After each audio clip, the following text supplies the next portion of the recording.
सादर जय जिनेंद्र कौशल्या की राम भाग 79 में आप सबका स्वागत है। चलिए आज जानते हैं कि लक्ष्मण जी किस तरह से अपनी बात को सत्यापित करते हैं और उसके लिए वह कौन सी कहानी सुनाते हैं उन सभी विद्याधरों को, जम्बूनाथ को भी।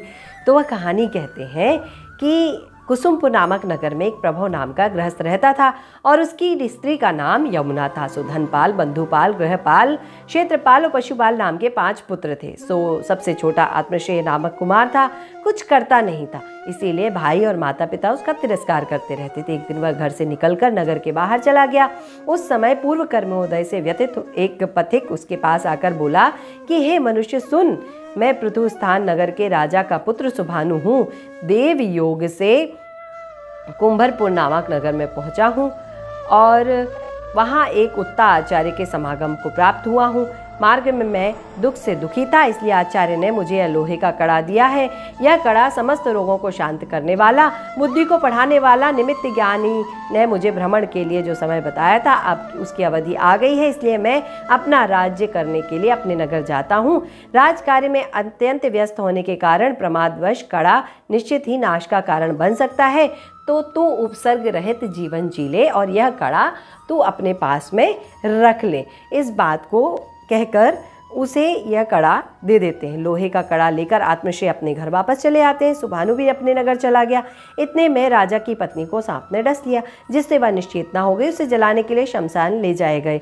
आत्मश्रेय ने देखते देखते उस निर्मित कड़े के प्रसाद से उसे फिर से जीवित कर दिया, जिससे राजा का उसे बहुत सम्मान प्राप्त हुआ। एक बार उसने उस कड़े से उत्तरीय वस्त्र ऊपर तक सरोवर में प्रवेश किया, तब तक एक उद्दंड गोहेरा उसे लेकर चला गया। वह गोहेरा एक महावृक्ष के नीचे बने हुए बड़े बिल में घुस गया। वह भयंकर शब्द से युक्त था। वह गोहेरा उस बिल में बैठकर शब्द करता रहता था, जिससे उस बिल में देखकर प्रलय की आशंका होती थी। आत्मश्रेय ने बिल देखकर खोद कर उस गोहेरे को मारकर सब खजाना ले लिया।